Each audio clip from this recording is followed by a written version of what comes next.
কাছে দোয়া করতে লাগে। দোয়া করতে করতে করতে করতে করতে করতে সূর্য যখন ডুবতে যায়, দোয়া করা ছেড়ে দিয়ে মুজদালিফা হেঁটে দেয়।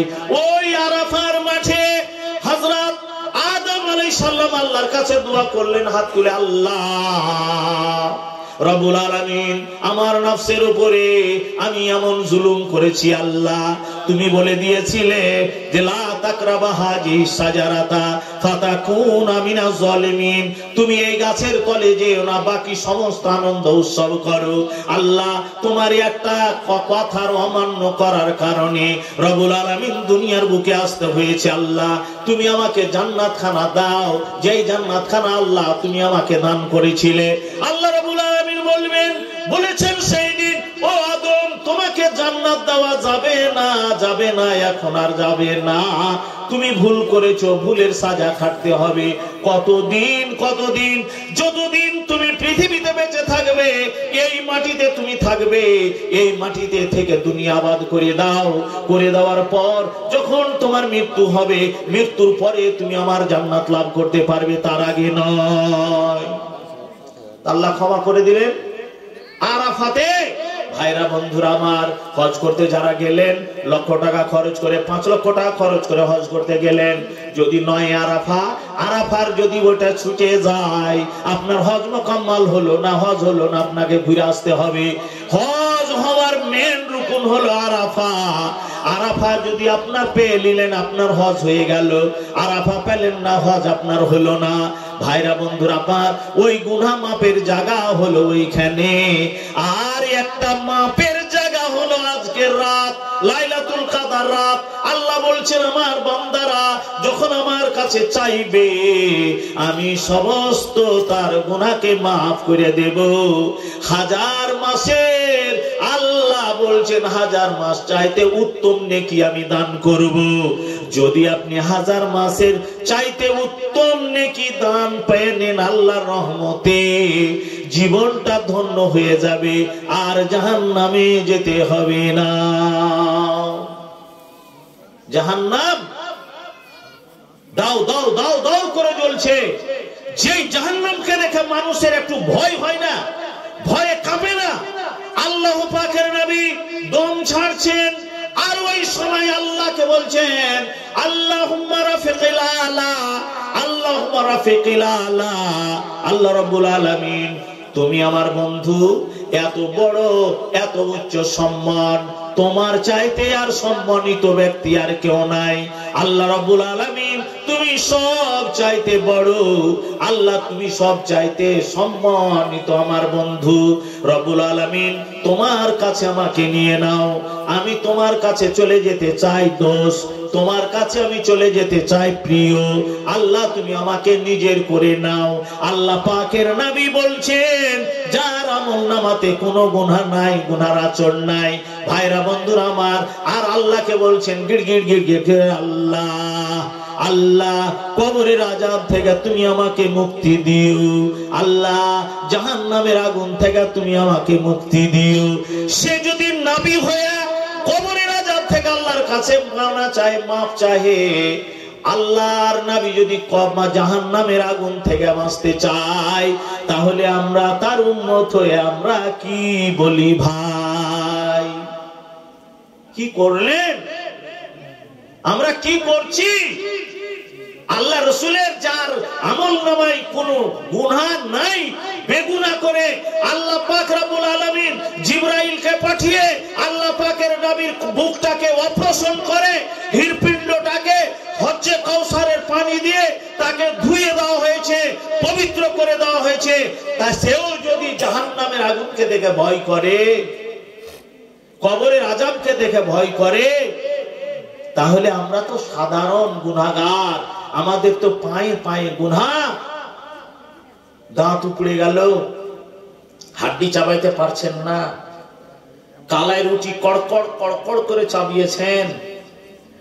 আপনার স্ত্রী যদি চাইল কালাই রুটি পাকি আপনার আগা দিকে নিয়ে যেসে আপনার খুন উঠিয়েছে মাথায়, কেন উঠলো? জ্ঞান জ্ঞান করছিল, তখন ওই স্ত্রীটা কি গাইল দিয়েছেন? তোর কি লোকড়ি জুটেনি যে রুটি গ্যাদ গ্যাদ করছে, দাঁতে গেছে? আর আজ ওই লোক রুটি যখন কড়া হয়ে গেছে তোর মুখে ভরেছে, খালি এই দিক আর ওদিক করছে, মানে চাবাইতে পারে না। রুটিটা নরম করে পাকাইতে পারিস নি?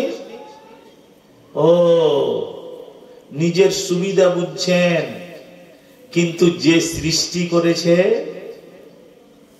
আপনার লাখ মুখ চোখ, বেটার বিহে দিতে চেয়েছেন তো আইবেরিকে কয়ে দিয়েছেন বহু যাতে সুন্দর হয়। কোন বাপ বলেছেন যে ঠোঁট মোটা, দাঁত বড়, লাক চেপটি এরকম বহু লিব?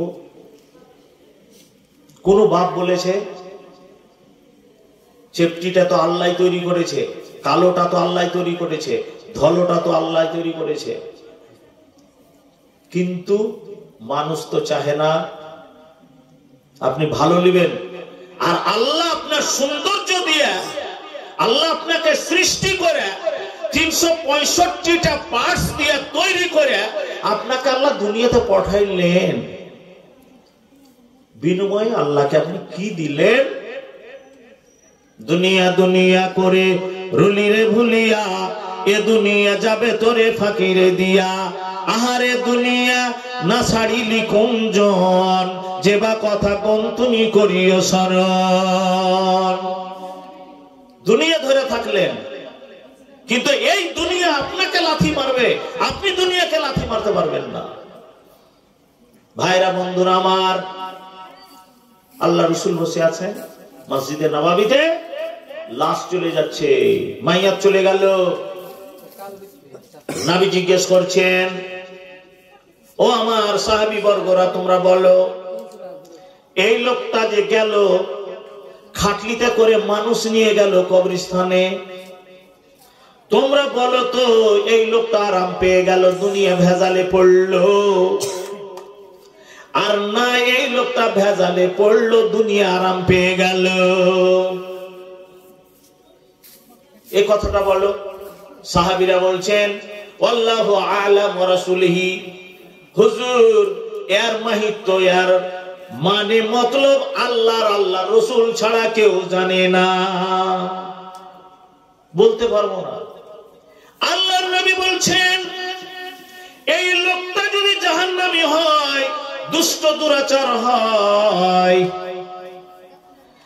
এ জমিনে যতদিন ছিল অতদিন অন্যায় করেছে, দুষ্টমি করেছে, অন্যায় জুলুম করেছে, এই লোকটা যখন মারা গেল, এই মাটি থেকে নিয়ে পৃথিবীতে যত মাখলুক আছে সবাই এই লোকটার জন্য সবাই বরদোয়া করছে। আল্লাহ, এ বিশেষ করে মাটি বলছে আল্লাহ এই দুষ্ট দুরাচার আমার উপর থেকে চলে গেল, খুব ভালো হলো, কারণ এত অন্যায় করছিল, আমি আরাম পেয়ে গেলাম। আর যদি এই লোকটা ভালো হয়, তাহলে দুনিয়া কাঁদছে আল্লাহ এই চোরটাকে ছিয়ে দিলা, বাটপারটা থেকে গেল, সুদখোরটা থেকে গেল, বেঈমানটা থেকে গেল, মা বাপের অবাধ্য ছেলে থেকে গেল। আল্লাহ রাব্বুল আলামিন তুমি এই নামাজিটাকে, দিনদারটাকে, নেককারটাকে আল্লাহ তুমি নিয়ে নিলে, আমার উপরে সে চলছিল ফিরছিল, ইবাদত বন্দেগী করছিল, আমাকে কত ভালো লাগছিল, আল্লাহ রাব্বুল আলামিন দুষ্টটাকে রাখা ভালোটাকে নিয়ে নিলেন। এ দুনিয়া তার জন্য কাঁদছে, আর সে আরাম পেয়ে গিয়েছে, দুনিয়া ভেজালে পড়ে গিয়েছে, আর সে কবরে আরাম পেয়ে গিয়েছে। আর ওই দুষ্ট দুরাচারটা যখন গেল, দুনিয়া আরাম পেয়ে গেল, ওই দুষ্ট দুরাচারটা ভেজালে পড়ে গেল। কোনটা নিবেন? আল্লাহ কোনটা বলতে কম করেছেন, কোনটা আল্লাহ ছেড়েছেন? যেটার পথ বেছে নেওয়ার বেছে নেন। ভাইরা বন্ধুরা আমার, আল্লাহর নবী একদিন বলছেন, সাহাবীরাকে নিয়ে বসে আছেন, আর এর মধ্যে গুটি কোস্তাজি চলে আসলো, আর এসে আল্লাহ রাসূলকে সালাম জানিয়ে দিল। তারা আহলে সুফা এসে বলছেন, ইয়া রাসূলুল্লাহ আপনার কাছে আমরা কিছু শিক্ষার জন্য আসলাম। আমরা এত গরিব, এত অনাথ, এত দরিদ্র, আমাদের কাছে টাকা নাই, পয়সা নাই, কোনো খাবারের ব্যবস্থা নাই। হুজুর আমাদের জাগিরের ব্যবস্থা করে দেন, খাবারের ব্যবস্থা করে দেন, থাকার ব্যবস্থা করে দেন, ইত্যাদি ইত্যাদি। আল্লাহ রসুল তারাকে সামনে বসিয়ে রেখে সমস্ত লোকগুলা যারা বসে আছে, ভাই 10টা টাকা দাও, দিব দিছি করে হাত মুছে চলে গেলেন। দিলেন না, ছেলের লেগে জোগালেন, মেয়ের লেগে জোগালেন, আত্মীয় স্বজনের লেগে জোগালেন, দুনিয়ার লেগে জোগালেন, বাড়ি যে দম ছেড়ে দিলেন, সব থেকে গেল। আপনার পিছনের 500 টাকা দামের লুঙ্গিটা কেড়ে নিল, 200 টাকা দামের কাপড়টা কেড়ে নিল, 50 টাকা দামের গাঞ্জিটা গায়ে দিয়েছেন সেটাও কেড়ে নিল। আপনাকে নাঙ্গা করে মার পেট থেকে যেমন ভাবে এসেছিলাম সেরকম ভাবে খাটে সুতিয়ে দিল, আর সুতিয়ে দেওয়ার পরে উপর থেকে একটা চাদর বিছিয়ে দিল। কিছুক্ষণের জন্য আপনার ইজ্জতটাকে ঢেকে রেখেছে, তারপরে গোসল দিয়া সাদা কাপড় কিনে নিয়ে এসে দিয়ে দিল, আর দিয়ে কবরে শুইয়ে দিল। একখানটা আপনি রঙিন কাপড় নিয়ে যেতে পারলেন না। আল্লাহ রাসূল বলছেন, কি দেখছো? তোমরা একটা একটা করে নিয়ে যাও, একটা একটা করে তালবে ইলম নিয়ে যাও, বাড়িতে নিয়ে যা তাদের খাবার ব্যবস্থা করে দাও, তাদের খাবারের ব্যবস্থা করে দাও। সবাই একটা একটা করে নিয়ে চলে গেল। বাঁচলো একটা ফকিরা, একটা তালবে ইলম আছে, একটা সাহাবী আছে। এত গরিব, এত গরিব, তার বাড়িতে কোনো খাবার নাই, সেও জানে আমার বাড়িতে খাবার নাই। একবার আল্লাহ রসুলের মুখের দিয়ে তাকাচ্ছেন, একবার ওস্তাজির মুখের দিয়ে তাকাচ্ছেন। আল্লাহ নবী যদি বলে দেন, ও আমার সাহাবী তুমি কি দেখছো? একজন বেঁচে আছে আর তুমি আছো, তুমি নিয়ে যাও। আমি আল্লাহ রসুলের কথা তো আমি বিমত করতে পারবো না, আমি এটা তো উল্টা করতে পারবো না। আমি এই সাহাবী ওস্তাজিকে বাড়ি নিয়ে যাই, এই ছাত্রকে বাড়ি নিয়ে যা, বাড়িতে তো আমার খাবার নাই, আমি আমার ওস্তাজিকে কি খাবার দেব? এই মন্তব্য করতে করতে চট করে আল্লাহ রাসূল বলছেন, ওমর সাহাবী তুমি কি দেখছো? সেই ছেলেটাকে নিয়ে যাও, নিয়ে যাও। ভাইরা বন্ধুরা আমার, কত দিনদার, কত পরেশগার, কত তার ঈমান মজবুত। তালবে ইলমটাকে নিয়ে বাড়ি চলে গেলেন। বাড়ি যাওয়ার পরে ডাক দিলেন গলি থেকে, ও আমার অর্ধাঙ্গিনী, বাড়িতে কিছু আছে কি? আল্লাহর মেহমান, আল্লাহ রসুলের মেহমান আমার সাথে নাবি দিয়ে পাঠিয়ে দিয়েছেন, এই মেহমানকে কিছু খাবার দিতে হবে, আছে কি না কিছু দাও। যেমন দিনদার, যেমন দিনদার সাহাবী পুরুষ, সেরকম দিনদার নেই তার স্ত্রী, তার থেকেও হুঁশিয়ার। ভাইরা বন্ধুরা, টুকি মেরে দেখলেন ঠিকই তালবে ইলম এসেছে। স্বামীকে ডাকলেন, স্বামী যান এদিকে আসেন। আসার পরে দুইজন স্বামী স্ত্রী পরামর্শ হয়ে গেল। বাড়িতে খাবার নাই, কথাটা তো আপনি জানেন যে বাড়িতে খাবার নাই। একটা বেটা আছে আর ছোট ছেলে আমার বাড়িতে আছে। ওই ছেলের আর কাঁদবে, যখন পেটে ক্ষুধা লাগবে তখন কাঁদবে, কান্না করবে। তার জন্য আমি আধখানা রুটি রেখেছি, যে তাকে চুপাবের জন্য আমি ওই আধখানা রুটি তার হাতে ধরিয়ে দেব, এই জন্য রেখেছি। আল্লাহ রসুল যখন মেহমান পাঠিয়ে দিয়েছেন, অতএব আমাদের চিন্তা করার দরকার নাই। আমি এক্ষুনি মাগরিবের আজান হবে, আমি আপনাকে পানি দিচ্ছি, ওই ছেলেকে আমি পানি দিচ্ছি। আপনারা দুইজন উজু করে নেন, আর উজু করে নিয়ে মসজিদে যান, আর মসজিদে যে আপনারা দুইজন মাগরিবের নামাজটা আদায় করে আসেন। আর এসে আমি ওই রুটি খানটাকে টুকরো টুকরো করে আমি থালাতে দিয়ে দিব, আর থালাতে দিয়ে ওই অন্ধকারে আমি দিয়ে দিব খাবারটা মুসাল্লায়। আপনি করবেন কি, ওই খাবারের মানে থালিতে আপনি হাতটা দিয়ে থেকে যাবেন, আর ওইখানে আমি পলতা ধরিয়ে দিব। আমি বুদ্ধি করে যে পলতাটা নিভিয়ে দিব, অন্ধকার হয়ে থাকবে। তালবে ইলম ওই রুটিকে তুলে তুলে তুলে তুলে ওই টুকরো গুলাকে খাবে, আর আপনি একটা নাম ছুতনা করে হাতটা দিয়ে রাখবেন, যাতে বুঝতে পারে যে আমার সাথে এ বাড়িওয়ালা আমার মেহমান নওয়াজি করাচ্ছে। কত বুদ্ধিজীবী আল্লাহর বান্দি। কারণ আধখানা রুটি আপনি যদি এক পচা নিয়ে নেন, ও যদি এক পচা নিয়ে নেয়, জল পান হবে না। ওই আধখানা রুটি সে খাবে আর খেয়ে জল খেয়ে এটাই সবুর আসবে। অতএব আমাদের কাছে যা আছে তাই আমরা দিয়ে তার খিদমত করব। আল্লাহ রাব্বুল আলামিন আমরাকে বেজ্জত করবেন না, কারণ যে আল্লাহ রসুলের মেহমান, আল্লাহর মেহমান। ভাইরা বন্ধুরা আমার, তাই করা হলো। দুইজন নামাজ পড়ে আসলেন আর তার স্ত্রী খাবারটা তৈরি করে দিয়ে দস্তরখানে দিয়ে দেওয়ার পর পলতা ধরিয়ে দিলেন। আর যেমন ইয়ারা খাবারে বসে পলতাটা নিভিয়ে দেওয়া হলো। এই তালবিলিম খেতে খেতে খেতে খেতে খেতে খেতে আসুদা হয়ে পেট যখন ভরে গিয়েছে, আসুদা হয়ে খেয়ে নিয়ে সে চলে গেল ওই মসজিদে নববীতে। সেই সাহাবী বলছেন, তারপরে যদি পলতে ধরিয়ে দেখা গেল যতটা টুকরা ছিল রুটির অবশিষ্ট আছে, একটাও টুকরা কমে যায়নি। কমেনি? ভাইরা বন্ধুরা আমার, আল্লাহর ঘরকে যদি আপনি 50 কেজি মুক্ত হস্তে যদি ভুট্টা দান করে দেন, আমার ভুট্টা আছে 1 বিঘা, আপনি যদি দান করেন আল্লাহর ঘরকে, আল্লাহর ওয়াদা করেছেন যখন আমার বান্দা আমাকে স্মরণ করবে, আমাকে যখন স্মরণ করবে, যখন আমি তারাকে মাল দিয়েছি ওই মালের যখন সাদকা করবে, ওই মালের যখন যাকাত দিবে, ওই মালের যখন দান করবে, তখন তার জান মালের হেফাজতের মানে দায় দায়িত্ব আমার, আমি তখন সে দায় দায়িত্ব নিয়ে নি। ভাইরা বন্ধুরা আমার, ফলন হয়ে গেল কোছে এবার মোচা ছোট হয়ে গেল। কেন মোচা ছোট হলো? কোছে এইবার তো তুমি গতবার করেছো 22 বার, এইবার তো স্প্রে করলে 3 বার, গতবার তুমি দিয়েছো 1 কুইন্টাল, এইবার দিয়েছো 1.5 কুইন্টাল সাহার, আর দিয়ে জুতপাত করে লাগিয়েছো। কেন মোচা ছোট হয়ে গেল? মোচাতে কেন পূর্ণ দানা হলো না? কেন মোচা ভুয়া হয়ে গেল? ভাইরা বন্ধুরা আমার, এই মোচার মালিককে কোছে আল্লাহ। আল্লাহ বলছেন, আমি তুমি সমস্ত ক্ষতি করেছো, যদি আমি ফলন না দিরে এমন একটা হাওয়া আছে ফসলে ফলন আসবে, আর এমন একটা হাওয়া আমি বইয়ে দিব তোমার ফসলে ফলন আসবে না। তার দায় দায়িত্ব আল্লাহর কাছে আছে। যদি আল্লাহর শুকরিয়া বান্দা আদায় করতে পারে, আল্লাহ রাব্বুল আলামিন বলছেন, আমার মানে রিজিকের ভান্ডারে কিছু কমি নাই, আমি ইচ্ছা করলে তাকে আমি পরিপূর্ণ করে দিতে পারি। এই ঘটনা আল্লাহ রাসূল জানলেন। ওই সাহাবীটা, ভাইরা বন্ধুরা আমার, ওই সাহাবী একটা পুত্র ছিল, সে গেল বিদেশে সফরে, সফর থেকে আসলো ব্যবসা বাণিজ্য করে।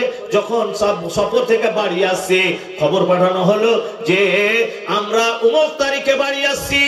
তাদের স্ত্রীরা সেই দিন খুশিতে, স্বামী তো বাইরে ছিল, স্বামী তো আজকে আসছে বাড়িতে, তাকে তার মুখে হাসি ফুটাইতে হবে, মনে আনন্দ দিতে হবে। ভাইরা বন্ধুরা আমার, সে রং তামাশা করে, সিঙ্গার করে, সেজে পুজে বসে আছে, পানি নিয়ে অপেক্ষা করছে। আমার স্বামী কখন আসবে? আমার স্বামীর মুখখানা ধুয়ে দিব, হাতখানা ধুয়ে দিব, পাখানা ধুয়ে দিব।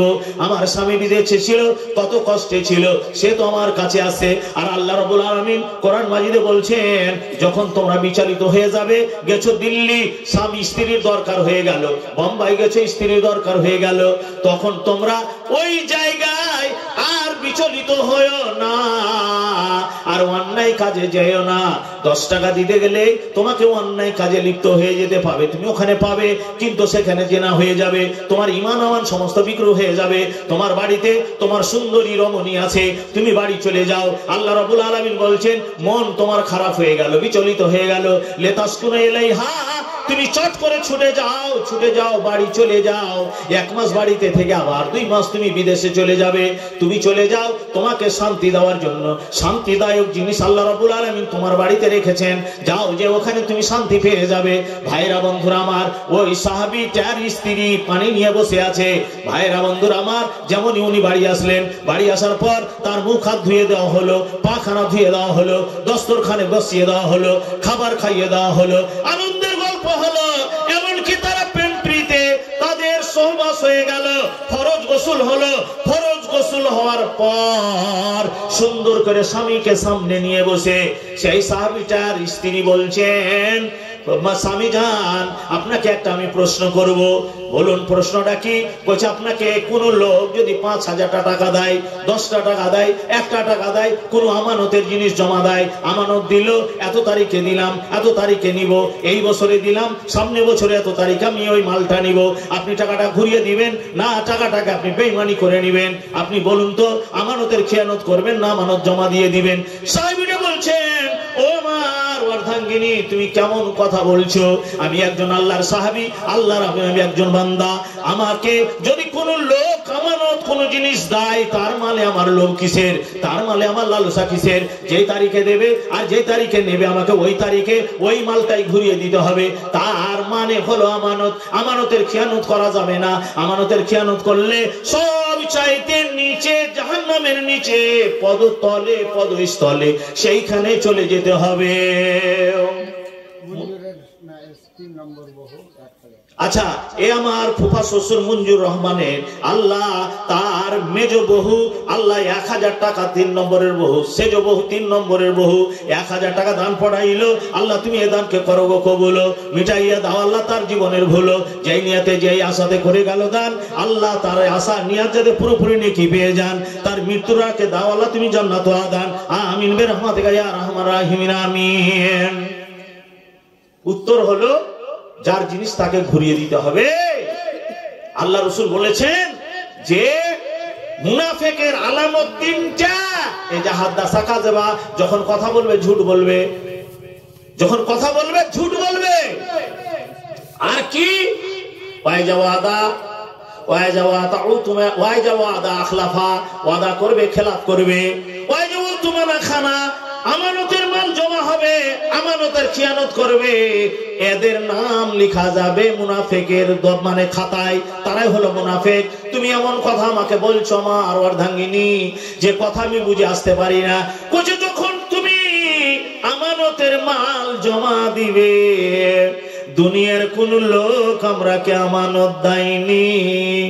স্বামী যান, যেই ছেলেটা রেখে গিয়েছিলেন আপনি আমার কাছে, সেই ছেলেটা আল্লাহ রাব্বুল আলামিন আমাদেরকে আমানত দিয়েছিলেন। আমানত দিয়েছিলেন। যার যেটা ছেলে মেয়ে আছে, আল্লাহ আমানত আপনাকে দিয়েছে বলি পাওয়া গিয়েছে। আপনি নেবেন বেটা, আল্লাহ দিয়েছে বেটি, আপনার মন খারাপ হয়ে গেল, চাইছুন বেটা হয়ে গেল বেটি, হয়ে গেল বেটি। আল্লাহ আমানত জমা দিয়েছেন, ওটাও আল্লাহর আমানত, এটাও আল্লাহর আমানত। বলছেন স্বামী যান, আপনি যখন সফরে গিয়েছিলেন, আপনার একখানা ছেলে রেখে গিয়েছিলেন, কলেজার টুকরা। সেই ছেলেকে আল্লাহ রাব্বুল আলামিন আমরা 2 জনকে আমানত দিয়েছিলেন। যতদিন আমরাকে লালন পালন করতে দিয়েছিলেন, আদর স্নেহ করতে দিয়েছিলেন, অতদিন আদর স্নেহ করে দিলাম। আল্লাহ রাব্বুল আলামিন চেয়ে নিয়েছে, আল্লাহকে জমা দিয়ে দিয়েছি। দেখেন আপনার ছেলে ওই খাটের উপরে শুয়ে আছে, এরই নাম স্ত্রী, এরাই হলো দিনদার। এতক্ষণ পর্যন্ত মরা ছেলেকে থিয়ে স্বামীকে জানতে দিল না, পানি নিয়ে অপেক্ষা করলো, নিজে সিংড়ালো, স্বামীর সাথে আনন্দ উৎসব করলো। এমনকি স্বামী বিদেশ থেকে আসলো, স্বামীর চাহিদা আছে, সেই চাহিদাকে পূরণ করলো, ফরজ গোসল করলো, আনন্দের সাথে বসে এমন পলিসিতে স্বামীকে বুঝিয়ে দিল। আল্লাহ রাব্বুল আলামিন আরশে আজিমের উপরে বসে, আল্লাহ নিজের কুরসির উপরে বসে খিলখিল খিলখিল করে হাসছেন। আল্লাহ বলছেন, জিবরাইল তুমি যাও যাও, আমার নবী মসজিদে নববীতে বসে আছেন, আমার নবীকে এই সমস্ত খবরগুলা দিয়ে দাও। আমার বান্দার বান্দি যে দৃশ্যটা করলো, যে কাজটা করলো, যাও যাও, আর যে আমার বান্দা বান্দিকে এই খবরটা আমার বান্দা বান্দির দিয়ে দাও আমার নবীকে। সকাল হলো, সেই সাহাবীটি আল্লাহ রাসূলের কাছে যাচ্ছেন। দূর থেকে আল্লাহ রাসূল দেখলেন, আর দেখার পর আল্লাহ রাসূল মুস্কি মুস্কি হাসছেন। আল্লাহ রাসূল হাসছেন মুস্কি মুস্কি, সে মনের দুঃখ বেদনা নিয়ে আল্লাহর নবীর সামনে যে সালাম জানালেন, আসসালামু আলাইকুম ইয়া রাসূলুল্লাহ, ইয়া হাবিবাল্লাহ। হুজুর আমি আপনার কাছে আসলাম, আপনার আমার আশা দেখে আপনি এমন কি বুঝতে পারলেন, আমার আশাতে কি এমন আপনি পেলেন যে আপনি আমাকে দেখে মুস্কি মুস্কি হাসলেন কেন? আল্লাহ রাসূল এটা একটু বুঝিয়ে দিবেন। নবী বলছেন, ওরে আমার সাহাবী, আমি শুধু হাসি না তাই নয়, যিনি সৃষ্টি করেছেন, যিনি বিশ্বজাহানের মালিক, যার ইশারায় বিশ্বজাহান চলে, সে আল্লাহ তোমাদের কীর্তিকলাপ দেখে সে আল্লাহ স্বয়ং তার আরশে আজিমের উপরে হাসছেন। আল্লাহ যদি হাসতে পারেন তাহলে আমরা মানুষ কেন হাসবো না? এমন দৃশ্য করেছো যে তোমাদের দৃশ্যে আল্লাহ আনন্দে আনন্দিত হয়ে গিয়েছেন। আল্লাহ নবী বললেন, তোমরা রাত্রে যতগুলা যা করেছো আল্লাহ স্বয়ং সবকিছু দেখেছেন, আল্লাহ খুশি হয়ে গিয়েছেন। এ আমার সাহাবী, তোমাকে দোয়া দিলাম, তোমার একটা বেটা মরে গিয়েছে, মনে দুঃখ নিও না, আমানতের মাল আল্লাহ দিয়েছিল, আল্লাহ নিয়ে নিয়েছে। আল্লাহ রাব্বুল আলামিন তোমার বান্দাকে, আল্লাহ তুমি তোমার বান্দাকে ছেলে দান করো। সাহাবীটা বলছেন, আমার এক দুই করে 7টা বেটা হয়েছিল ভাইরা বন্ধুরা, আর ওই 7টা বেটাই কোরআনের হাফেজ আল্লাহ রাব্বুল আলামিন তৈরি করে দিয়েছিলেন। পেরেছেন? একটা পেরেছিলেন? পারছেন? আধখান রুটি দিয়া যদি আল্লাহকে খুশি করা যায়, আজকে 100 মণ দানা দিয়ে আল্লাহকে খুশি করা যাবে না? মাঠে লেগে আছে, আল্লাহ যদি এখানে ঝড় দিয়ে দেয়, ভাইরা বন্ধুরা আমার, হুদ নবী আদের কমকে বললেন, এ আদের কম, তোরা হাড়ধার্মি করিস না রে, আল্লাহ তোরকে গায়ে শক্তি দিয়েছে, হাড়ধার্মি করিস না, আল্লাহকে মান, আল্লাহকে জান, আল্লাহর ইবাদত কর, আমাকে নবী বলে মেনে নে। আদের কমেরা বলেছিল, তোর আল্লাহকে মানতে গেলে কি পাওয়া যায়? কইছে জান্নাত পাওয়া যাবে। আল্লাহ, তোর আল্লাহর কত শক্তি? কইছে আমার আল্লাহর এত শক্তি, তোরকে শক্তি সব ভূষিত হয়ে যাবে, তোরকে শক্তি সেই শক্তির কাছে লাগবে না। কইছে তোর আল্লাহর শক্তি কি আসতে পারে, দেখাইতে পারে বল? হুদ নবী বললেন, আমার আল্লাহর শক্তি এত, যদি তুফান চালিয়ে দেয় তাহলে ধ্বংস হয়ে যাবি, নিস্তেনাবুদ হয়ে যাবি, তোরা একবার আল্লাহকে মান, একবার আল্লাহকে মান। তারা বলল, তোর খোদাকে মানবো না, তোর আল্লাহর শক্তি কত আছে দেখায়, আমাদের গায়ে শক্তি কত আছে, মোকাবিলা করে নেব। লিয়াই ভাইরা বন্ধুরা আমার, আল্লাহর দিকে হুদ নবী তাকিয়ে গেলেন। আল্লাহ এ কম, এত বড় হাড়ধাম কম, এ অবুজ কম, হরগিজ কথা মানে না। আল্লাহ তুমি তাদের গায়ে শক্তি দিয়েছ, তারাকে শক্তি তার কত ছিল, তাদের কুনি দিয়ে কুঁড়া পাথরকে কুঁড়া ঘর করতো, তারা পাহাড়কে কুঁড়তো কুনি দিয়া। যদি মাটিকে আপনি কুঁড়েন, নরম মাটিকে, বালুকে কুঁড়ে আপনি ঘর করে নিতে পারবেন, আপনার লোভে লাগবে না। তাদের কত শক্তি ছিল, পাহাড়কে কুঁড়ে নিত, পানি খাওয়ার দরকার হতো, মাটিতে গুতা মেরে পানি বের করে নিয়ে পান করে নিত, এত শক্তিশালী কম। যখন নবীকে তারা তাদের নবীকে তুচ্ছ করে দিল, আল্লাহর দ্বীনকে মানলো না, নবীকে মানলো না, নবীকে ব্যঙ্গ করলো, আল্লাহর দিকে তাকালো। আল্লাহ রাব্বুল আলামিন বলছেন, হুদ তুমি বলে দাও, ওই কমকে বলে দাও, আল্লাহ আজাব কি জিনিস তারা দেখেলে। ভাইরা বন্ধুরা আমার, ফসল লাগা আছে মাঠে, হাড়িয়া কোনাতে মেঘ উঠে গেল, এটা হাড়িয়া কোনা বলে, আর হাড়িয়া কোনায় মেঘ উঠে গেল, ঝড় উঠে গেল, আর ভুট্টাতে পানি দিয়েছে, বাপ বেটা বাড়ি এসে, নামাজ নাই রোজা নাই, বাড়ি এসে যখন ঝড় উঠে গেছে, হায় আল্লাহ সর্বনাশ। কি সর্বনাশ? ওই যে ভুট্টা তো সব পড়ে যাবে, আর পড়ে গেলে শুকিয়ে যাবে, ফলন কমে যাবে। ভাইরা বন্ধুরা আমার, আল্লাহর আযাব যখন আসবে কাউকে ছাড়বে না। যখন বলে দিলেন আল্লাহ, ওরে নবী তুমি বলে দাও ওই আদের কমকে আমার আযাব, আমার শক্তি কেমন জিনিস তারা দেখেলে। ভাইরা বন্ধুরা আমার, এই কোণাতে মেঘ উঠলো ছোট্ট আকারে আগুনের সীসার মতো হয়ে। নবী বলছেন, এ আদের কম, তোমরা দেখে নাও এই আগুন, এই যে ওই মেঘ খান থেকে তোমাদের উপরে আযাব আসবে, তোমরা কে আযাবে গ্রাস করবে, তোমরা এখনো সতর্ক হয়ে যাও, সতর্ক হয়ে যাও। ওই যে কি আসবে, এতে থেকে ঝড় তুফান আসবে। ওই যে ঝড় যখন আসবে তখন আমরা মাটিতে পাকে গেড়ে দিব, আমরা মাটিতে পাকে পুঁতে দিব, কেমন করে তোমার আল্লাহ আমরাকে উড়িয়ে নিয়ে যাবে। যা এত কম, এই মানুষ কত হারামি, কেন করে বুঝাইবেন? যদি বুঝ না আসে তো বুঝবে কেমন করে? কম কইছে লিয়াই, ঠিক আছে।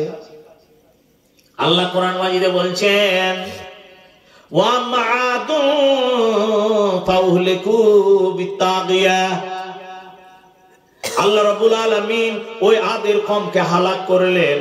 সাখারা আলাইহা সাবা লায়ালি ওয়া সামানিয়াতা ইল্লা হুসমান ফাতারাল কওম। চালু হয়ে গেল হাওয়া। আল্লাহ বলছেন, হুদ আর কিছু বলতে হবে না, তুমি নিজে আশ্রয় নিয়ে নাও, আমি দেখছি ওই কওমকে, আমি দেখছি। ভাইরা,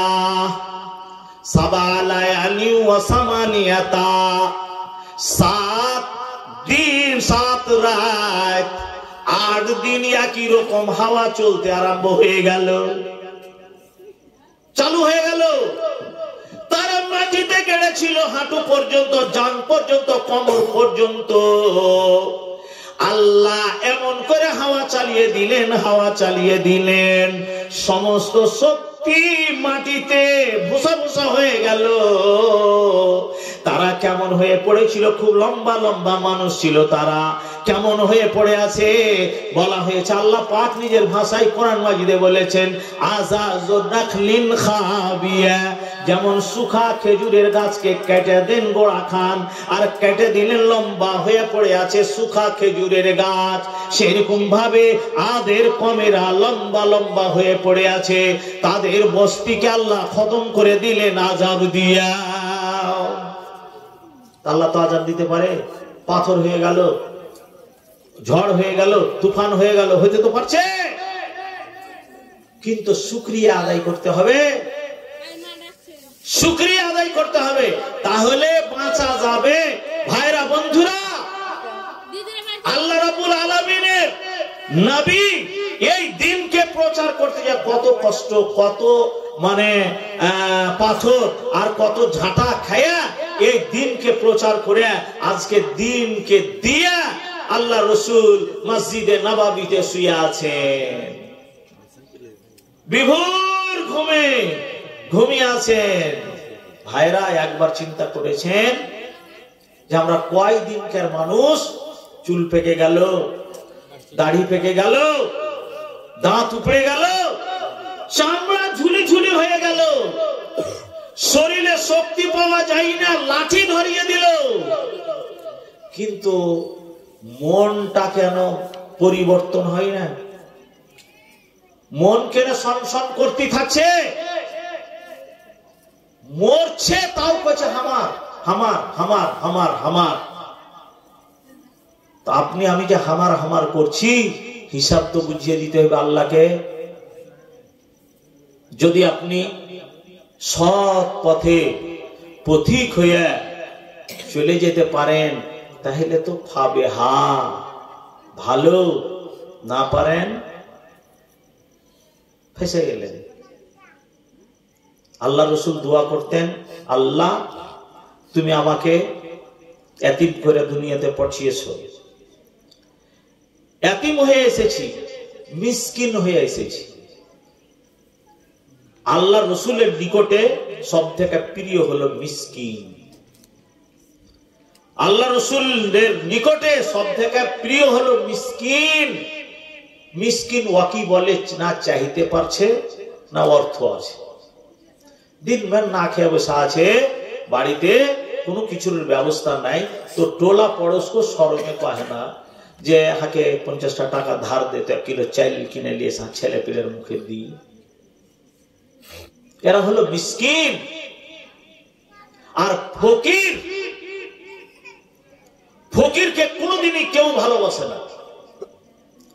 ফকিরের স্বভাব হলো ওর জি ভরবে না।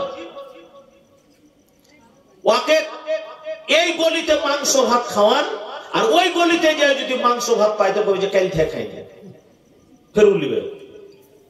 এই ফকিরের কথা বলা হয়েছে কিয়ামতের মাঠে। যাদের পেশাগত ফকির, তাদের মুখমণ্ডলে মাংস থাকবে না, কঙ্কল হয়ে থাকবে। চিনতে পারবেন সবাই যে ফকির ছিল, আর পেশা ছিল চাহা। মিসকিন চাইতে পারে না, পেটে খাবারও নাই, এরা হলো মিসকিন।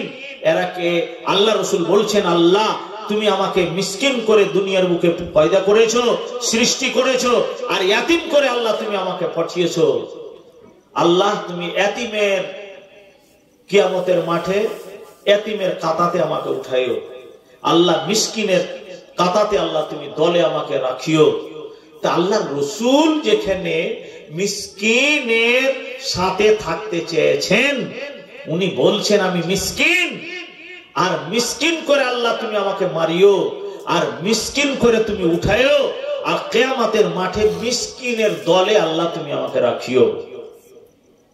নবী তো বলতে পারতেন যে শৈলমারির মাটিতে যার 20 বিঘা জমি, যার সম্মান ধন দৌলত আল্লাহ তুমি তার সাথে রাখিও। এখানে যার সম্মান আছে और धन दौलत के है तो কিয়ামতের দিন আল্লাহ তুমি ওর সাথে হাকে রাখিও, তাইলে আমারও সম্মান হবে। এই কথা কি আল্লাহ রাসূল বলেছেন? কোন ইতিহাসের পাতাই নাই। নবীকে বলা হয়েছিল, আল্লাহ পাক বলেছিলেন, নবী যদি তুমি চাও যে দুনিয়ার ধন আমি নিব, তো উহুদ পাহাড়টাকে সোনায় পরিণত করে দিব। লাও কত ধন নিবে? আল্লাহ রাসূল বলছেন, আল্লাহ দুনিয়াতে আমি এসেছি যেই কাজের জন্য, সেই কাজটা আমি করে দিব, দুনিয়ার আমি কোনো ধন নিব না। ভাইরা, গোটা আরব জাহানের লোকেরা বলেছিল, নেতারা বলেছিল, হে নবী তুমি কি চাও বলো আমাদের কাছে। 10 তলা বাড়ি, 100 তলা বাড়ি, টাকা পয়সা, ধন দৌলত, বিশ্ব জাহানের বিশ্ব সুন্দরীকে খুঁজে তোমার সাথে বিয়ে দিয়ে দিব, তুমি রমণী পেয়ে যাবে। আরব জাহানের বাদশা বানিয়ে দিব, তুমি বাদশা হয়ে যাবে। তোমার কোন জিনিসে অভাব অনাটন আমরা রাখবো না, তুমি বলো। বিনিময়ে তোমাকে এই দিনটা প্রচার করতে হবে না। আল্লাহ রাসূল বলেছিলেন জবাবে যে আকাশে 2টা জিনিস দেখতে পাওয়া যায়, দিনের বেলায় সূর্য আর রাতের বেলায় চাঁদ। ওই চাঁদ এক হাতে আর এক হাতে যদি সূর্যটা দিয়ে দাও, দিয়ে যদি বলো এই দিনটা প্রচার করতে হবে না, আমি নবী সব দুনিয়ার আনন্দ সবকে আমি লাথি মেরে দেব। কিন্তু আল্লাহ যে কাজের জন্য আমাকে পাঠিয়েছেন সেটা ছাড়তে পারবো না। পারবে না, পারেনি। তাইলে আল্লাহর রাসূল যেখানে লেননি, তা আল্লাহ আমরাকে খেতে পিতে দিয়েছেন, এটা আল্লাহর নিয়ামত, এটা আল্লাহর নিয়ামত। তাইলে নিয়ামতের আপনাকে বিচার করতে হবে, বিচার করতে হবে নিয়ামতের। আমি আপনাদের বলবো, মা খালাদের বলবো, এই যে রমজান মাসটা আমরা পেয়েছি, এটা আল্লাহর বড় অনুগ্রহ আমাদের উপর। যারা পেলেন না ওরা কত বড় আফসোস। আল্লাহ রাসূল বলতেন, আল্লাহ তুমি এই রমজানে আমাকে রোজা করাইলে, সামনে রমজানটাই রোজা করার তুমি আমাকে তৌফিক দিও। এটা সবকে বলা উচিত। আল্লাহ পাকের নবীর হাদিস আছে, মান সামা রমজানান ঈমানান ওয়া ইহতিসাবান গুফিরা লাহু মা তাকাদ্দামা মিন জামবিহি। নবী বলছেন, যদি কোন লোক এই নিয়তে ইমানের সহিত নেকির লোভে লালচায় যদি কেউ রোজা পালন করলো, আল্লাহ রাব্বুল আলামিন মা তাকাদ্দামা মিন জামবিহি, ওর বিগত যত গুনাহ ছিল সমস্ত এক বছরের গুনাহ মাফ করে দেওয়া হলো। তাহলে আপনাকে আমাকে আল্লাহর কাছে দোয়া করতে হবে, আল্লাহ এই রমজান পেলাম, আল্লাহ সামনে রমজানে আল্লাহ তুমি আমাকে রোজা করার তৌফিক দিও। এক বছরেতে ফের তোমাদের গুনাহ খাতা হবে, আল্লাহ যাতে মাফ করে নিতে পারি। মাওলানা শাহাবুদ্দিন সাহেব বলছিলেন যে আল্লাহর রাসূল খুতবায় উঠছেন, জিবরাইল এসে বরদোয়া করলেন। মিম্বারে 3টা থাক আছে, তো আল্লাহ রাসূল প্রথম সিঁড়িতে যখন পা দিচ্ছেন বলছেন আমিন, দ্বিতীয়তে পা দিলেন তো বললেন আমিন, তৃতীয়তে পা দিলেন তো বললেন আমিন। সাহাবীরা জিজ্ঞেস করলেন, হুজুর যখন আপনি খুতবায় উঠলেন তো আপনি 3 বার আমিন বললেন, আমিন বলার উদ্দেশ্য হয় বরদোয়া কেউ করে তার সাথে আমিন বলে, সাপোর্ট করে। কেউ ভালো দোয়া করে আমিন বলে, সাপোর্ট করলো। তো কেউ দোয়া করতেও আমরা দেখলাম না, আর আপনি বলছেন আমিন আমিন আমিন। আল্লাহ রাসূল বলছেন এবার শোন, যারা রমজান মাস পেল, পাওয়া সত্ত্বে নিজের গুনাহকে পুড়িয়ে ছাই করলো না, গুনাহই থেকে গেল, তো ওই লোকটা হালাক হয়ে যায়, দুনিয়াতে থাকার ওর অধিকার নেই। এই বরদোয়া হযরত জিবরিল আলাইহিস সালাম করলেন, সাপোর্টে আমি বললাম আমিন, ধ্বংস হয়ে যাবে। তারপর নবীর উপর, আমি একজন নবী, যখন নাম নেওয়া হয় আমি নাম নিলাম মুহাম্মদ, আপনারাকে কি বলতে হবে? সাল্লাল্লাহু আলাইহি ওয়াসাল্লাম, সংক্ষেপে এটা দুরূদ হলো। তো আমার নাম লওয়া শর্তে যদি কোনো আমার উম্মত আমার উপর দুরূদ না পড়ে, এই সাল্লাল্লাহু আলাইহি ওয়াসাল্লাম না পড়ে, ও হালাক হোক, জমিনে থাকার ওর অধিকার নেই। হযরত জিবরিল আলাইহিস সালাম বললেন, এই বরদোয়া করলেন, তখন আমি বললাম আমিন, ধ্বংস হয়ে যায়। 3 নম্বরে, যারা বাপ মা পেল, যেই লোকেরা বাপকে মাকে কষ্ট দিয়েছেন, কথার হাতের দুঃখ কষ্ট দিয়েছেন, কান খুলে শুনেলেন। যারা মা বাপের খিদমত করে মা বাপের কাছে জান্নাত লাভ করতে পারলে না, তারা দুনিয়াতে হালাক হয়ে যাক। হযরত জিবরিল আলাইহিস সালাম বললেন যে ওই ব্যক্তি হালাক হয়ে যাক, এই দুনিয়াতে থাকার অধিকার তার নেই। ওর কারণে আমি বললাম আমিন। তাহলে 3টা কথা বুঝতে পারলেন। রমজানের রোজা, রমজান মানে পুড়িয়ে ছাই করে দেওয়া। কি ছাই করবেন? নিজের গুনাহ, বাড়ি ঘর লয়, নিজের গুনাহ, জীবনের বিগত গুনাহকে পুড়িয়ে ছাই করে দিতে হবে। নবীর উপর, নবীর নাম নিলে দুরূদ পড়তে হবে। মা বাপের খিদমত করে, মা বাপের খিদমত করে, মা বাপকে রাজি করে ভাই চলে যেতে হবে, না মা বাপকে বিদায় দিতে হবে। এই 3টা লোক যদি করতে পারে জান্নাতি, না পারে তো জাহান্নামী। এরা থাকতে পাবে না এই সরজমিনে। তো ভাইরা, যারা মা বাপকে ভাত দেন না, দুঃখ লাগে। আমার বাপ যখন বেঁচে ছিল 2009 থেকে 2015 পর্যন্ত,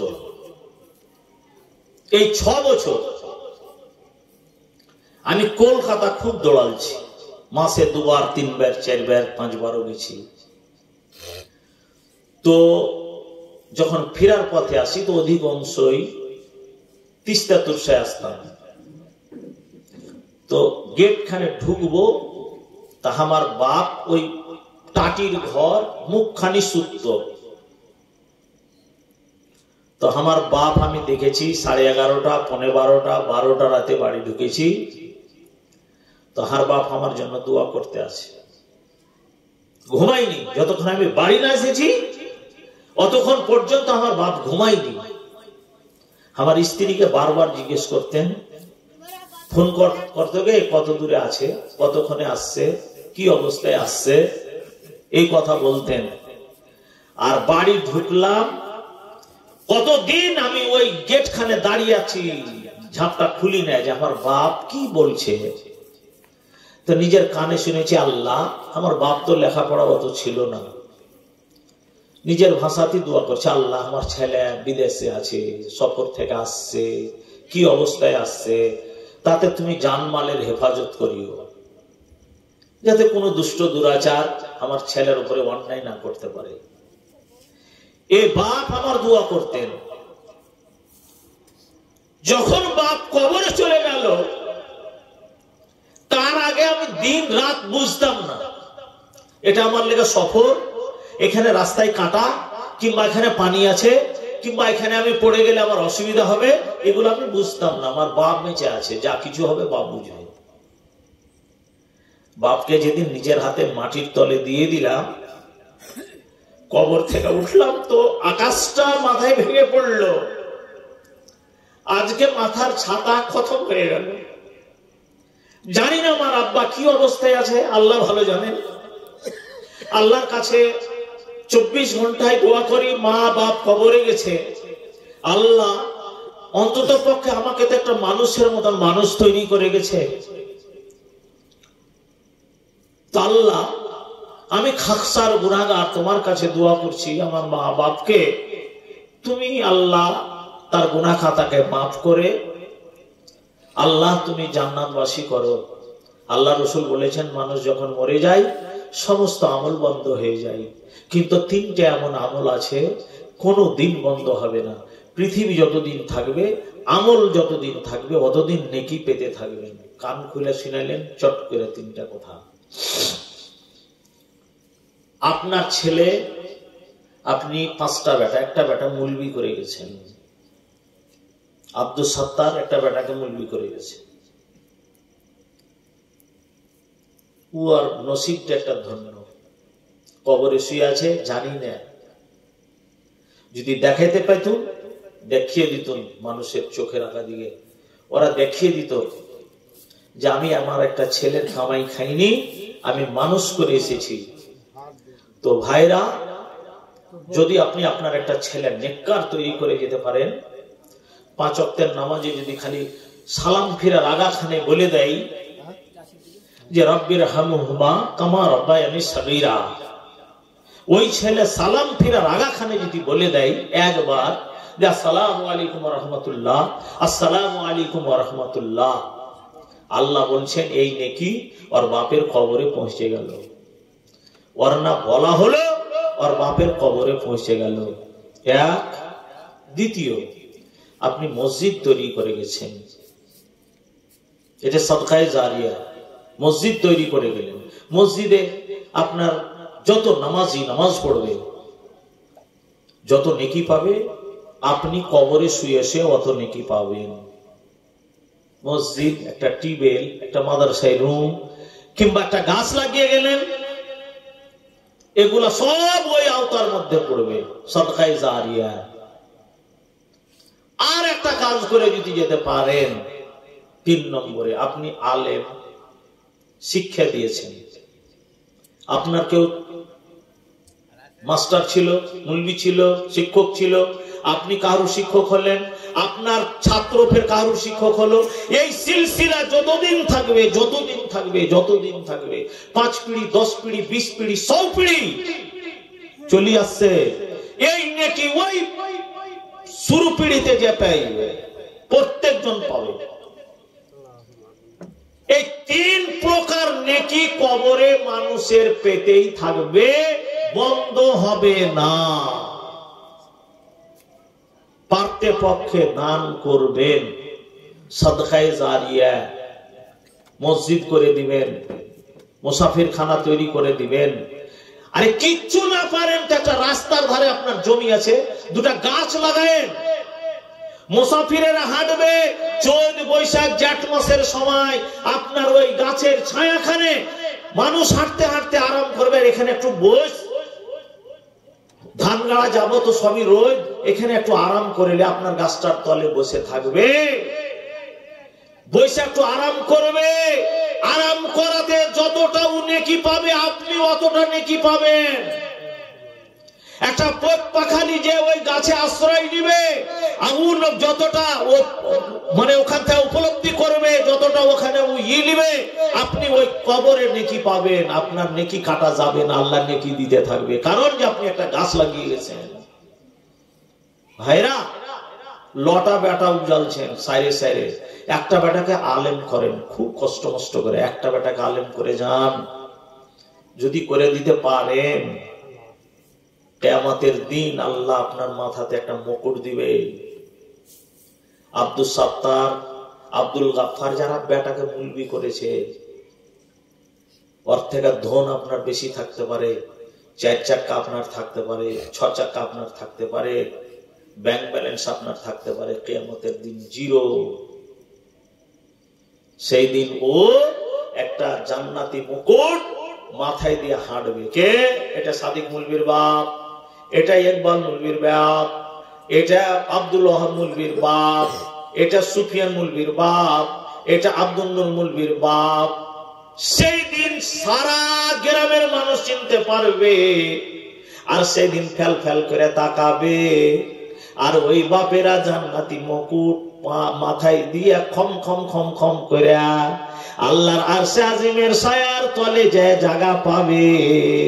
ভাইরা বন্ধুরা আমার, দিল্লির কামাই খাইলেন, বোম্বাইয়ের কামাই খাইলেন, সৌদি আরবের কামাই খাইলেন, আর খেয়া দুনিয়াতে আনন্দ উৎসব করলেন, আর ওই খাপারা বেটাকে খাইটা খাইটা খাইটা মানুষ করে দিয়ে কবরে চলে গেছে, কামাই খাইনি।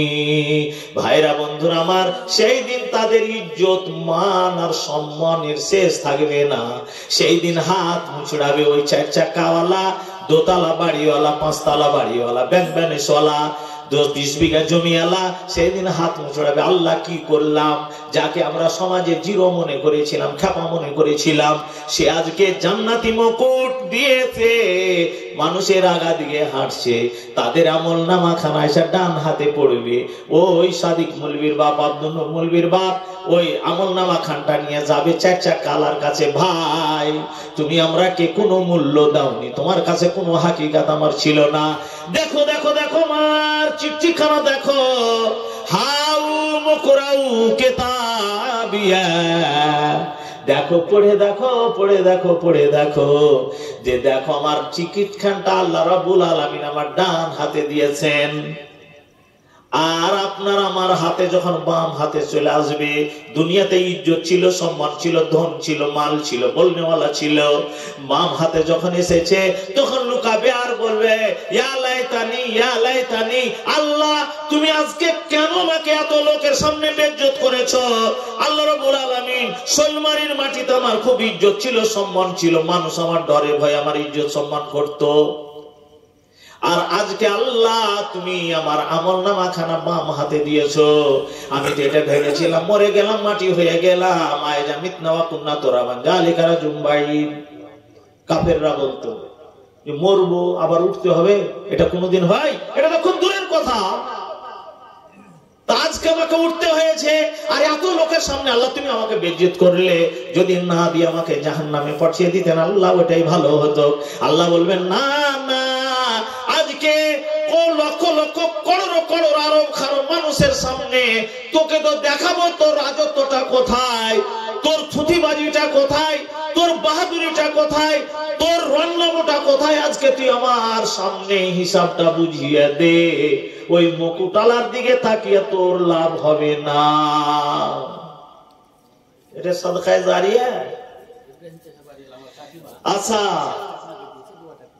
এই ইব্রাহিম সাহেবের বাড়িওয়ালা এখানে হার, জিলাপি হার পাঠিয়েছে, গলা থেকে খুলে আল্লাহর হস্তে, আল্লাহুম্মা আনতা সালাম ওয়া মিনকা সালাম তাবারাকতা ইয়া জাল জালালি ওয়াল ইকরাম, ইয়া হাইয়ু ইয়া কাইয়ুম বিরহমাতিকা নাস্তাগীস ইয়া আলাল আলামিন পরওয়ারদিগারে আলাম রব্বুল আলামিন ইব্রাহিম সাহেবের স্ত্রী আল্লাহ আল্লাহ গলা থেকে তার জেওয়ার গহনা আল্লাহ সৌন্দর্য খুলে তোমার ঘরকে দান করেছে রব্বুল আলামিন আল্লাহ তোমার বান্দির দানকে তুমি কবুল করে নাও তাদের মৃত্যুদের রুহের মাগফিরাত করে দাও আল্লাহ গো তোমার বান্দির ছোট বড় সাগিরা কাবিরা যত গুনাহ আল্লাহ হয়েছে আল্লাহ তুমি সমস্ত গুনাহকে আল্লাহ তুমি মাফ করে দাও তাকে দিনদার করো দীর্ঘজীবী করো দিনদার করে মারিও রব্বুল আলামিন রোজি রোজগারে বরকত দাও খেতে বাড়িতে বরকত দাও পদ বিপদে বাঁচিয়ে নাও আল্লাহ গো তার মা বাবা আত্মীয় স্বজন নানা নানি দাদু দাদি যারা কবরে গিয়েছে তাদের তুমি রুহের মাগফিরাত করো আল্লাহ তুমি তারাকে জান্নাতুল ফেরদাউসে স্থান দাও এ আল্লাহ তুমি রহমান তুমি রহিম আল্লাহ রব্বুল আলামিন যতকাল তোমার বান্দিকে তুমি বাঁচিয়ে রেখেছো দীর্ঘজীবী করে মারো দিনদার করে মারিও আল্লাহ দুনিয়ার কোন রোগ বালা আপদ বিপদে আল্লাহ তুমি ফেলিও না আল্লাহ তুমি ডাক্তার কাদের মুতলাক ফাইলে মুখতার রব্বানা তাকাব্বাল মিন্না ইন্নাকা আনতাস সামিউল আলিম ওয়া তুব আলাইনা ইন্নাকা আনতাত তাওয়াবুর রহিম বিরহমাতিকা ইয়া আরহামার রাহিমিন আমিন তো আপনাদের কাছ থেকে বিদায় নিব কারণ যে রাত্রি বোধহয় যে 12টা বেজে গেছে 12-র উপরে হয়ে গেল হ্যাঁ 12টা 39 হয়ে গেল তো দমটাও নিতে হবে আমাকে কাল বাদ ফের পরশু হলদিবাড়িতে জালসা